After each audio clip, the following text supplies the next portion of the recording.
மாதிரி நாளைக்கான பிரமலை பாத்தீங்கன்னா வானதி பாண்டியன் கிட்ட ரொம்பவே உறுதியா சொல்லிடுறாங்க. உண்மையிலே பாண்டி, எனக்கு உன்னை கல்யாணம் பண்ணிக்கிறதுல விருப்பமே இல்லை.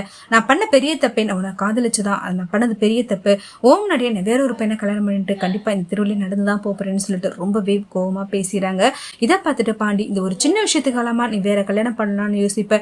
இப்படிப்பட்ட பொண்ணு எனக்கே தேவையில்ல. உனக்கு விட்டு போனோம்னு நீ முடிவு பண்ணிருந்தா தாராளமா வேற ஒரு பையனை கல்யாணம் பண்ணிக்கோ அப்படின்னு சொல்லிடுறாங்க. ஓ வாழ்க்கையில நான் தலையிடவே மாட்டேன். இப்படிப்பட்ட பொண்ணு என் வாழ்க்கை விட்டு போயிடுச்சுன்னு சொல்லிட்டு நான் சந்தோஷப்பட்டுக்கிறேன்னு சொல்லிடுறாங்க.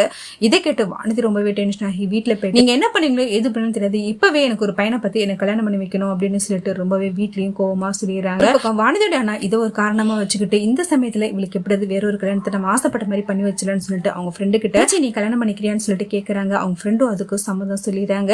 இதை வீட்டுல சொல்றாங்க. அதுக்கு வானதி எப்படியாப்பட்ட பையனா இருந்தாலும் சரி நான் கல்யாணம் பண்ணிக்கிறேன் அப்படின்னு சொல்லிடுறாங்க. அந்த பையனுடைய போட்டோ கூட பார்க்காம ஓகே சொல்லிடுறாங்க. ஒரு இந்த விஷயம் கேள்விப்பட்டு நிலாவோ வீட்டுக்கு மறுபடியும் பேசுறாங்க. அவங்க அம்மா கிட்டயும் அப்பா கிட்டயும் நடந்த விஷயத்த சொல்றாங்க. இது மாதிரி ஒரு சின்ன விஷயம் தான், அதுக்காக இதுக்கு வானதி இவ்வளவு தூரம் கோவப்பட்டு கல்யாணம் பண்ற அளவுக்கு முடிவு பண்றாங்க. தயவு செய்து வானதிக்கு சொல்லி புரிய வைங்க. கண்டிப்பா பாண்டி வானதி இல்லாம அவங்களால வாழவே முடியாது. வானதியை உயிருக்கு விட காதலிச்சுக்கிட்டு இருக்காங்க. அதே மாதிரி தாங்க வானதிக்கும் பாண்டியன் இல்லாம அவங்களால வாழ முடியாது. ஏதோ ஒரு கோபத்துல அவசரப்பட்டு இந்த முடிவு எடுத்திருக்காங்க. அதை நம்பி அவங்களுக்கு கல்யாணம் மட்டும் பண்ணி வச்சிடாதீங்க அப்படின்னு சொல்றாங்க. இந்த விஷயத்தை கேட்டதுமே அவங்க அப்பாவும் அம்மாவும் வானதி கிட்ட ஒரு விஷயத்துக்குலாம் மாதிரி கோவப்பட்டு இப்படி ஒரு முடிவு எடுப்ப, அந்த பையன் ரொம்ப நல்ல பையன் தாண்டி, எதுக்காக நீ இவ்வளவு கோவப்படுற, எதா இருந்தாலும் பேசி சரி பண்ணிடலான்னு சொல்லிட்டு ஒரு பக்கம் வானதிக்கு அட்வைஸ் பண்றாங்க. வானதியோ அவங்க பேச்சு எதுவுமே கேட்காம நான் என்ன சொல்றேனோ அதை மட்டும் செய்யுங்க, எனக்கு பாண்டி வேணவே வேணாம் அப்படின்னு சொல்லிடுறாங்க. இந்த விஷயத்தை கேட்டதுமே ஒரு பக்கம் பாண்டி வானதி தன்னை இவ்வளவு தூரம் வெறுக்கிறாள்னு நினைச்சு ரொம்பவே ஒரு பக்கம் ஃபீல் பண்றாங்க.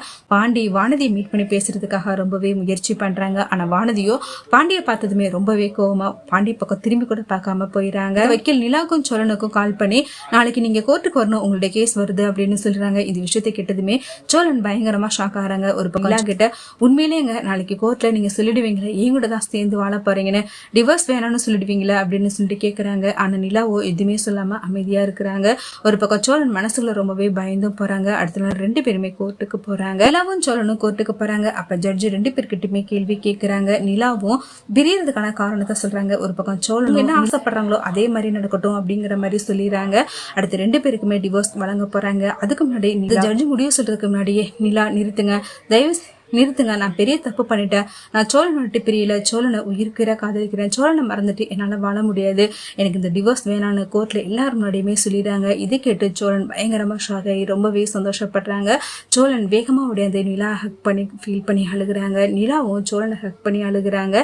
இதுக்கப்புறம் என்னை விட்டு போக மாட்டேன் நிலா அப்படின்னு சொல்லிட்டு சோழன் நிலாவை கேட்கிறாங்க. நிலாவும் சத்தியமா நான் உங்களை விட்டு போக மாட்டேன், நீங்க தாங்க என் உலகம், என் வாழ்க்கை விட்டு சரி, அந்த குடும்பத்தை விட்டு சரி, நான் எப்பவுமே போக மாட்டேன் அப்படின்னு சொல்றாங்க. இதை கேட்டு சோழன் பயங்கரமா சந்தோஷப்படுறாங்க. பேருமே அட்வைஸ் பண்றாங்க. இதுக்கப்புறமா ரெண்டு பேரும் ஒருத்தவங்க புரிஞ்சு சந்தோஷமா வாழுங்க, டிவோர்ஸ்ங்கிற முடிவு அவசரப்பட்டு எடுக்காதீங்க அப்படின்னு சொல்லிட்டு ஒரு பக்கம் அட்வைஸ் பண்ணி அனுப்புறாங்க.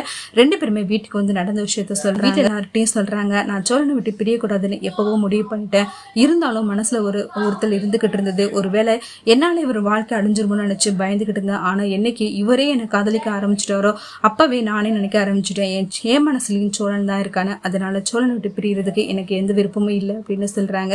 இதை கேட்டு சேரன் எல்லாரும் பயங்கரமா சந்தோஷப்படுறாங்க. சேரன் எல்லாம் கிட்ட உண்மையிலேயே நீ சோழனை விட்டு பிரிஞ்சு போயிருன்னு நான் ரொம்ப நாள் வருத்தப்பட்டிருக்கமா, அந்த நிலைமை வரக்கூடாது, ரெண்டு பேரும் சேர்ந்து வாழணும்தாமா இவ்வளவு நாளும் ஆசைப்பட்டேன், இப்ப அது நடந்துருச்சு, இதுக்கப்புறமா அது ரெண்டு பேரும் சேர்ந்து வாழுங்க அப்படின்னு சொல்லிட்டு வாழ்த்துறாங்க. ஒரு பக்கம் தொட்டு போக மாட்டேன்னு எனக்கு எப்போ தெரியுமா, நீ தான் என் மருமகனு, எனக்கு நீ தான் என்னுடைய மருமகள்னு எனக்கு எப்போ முடிவு பண்ணிட்டேன் அப்படின்னு சொல்றாங்க. இதை கேட்கறதுக்கு ரொம்ப சந்தோஷமா இருக்குமா அப்படின்னு சொல்றாங்க.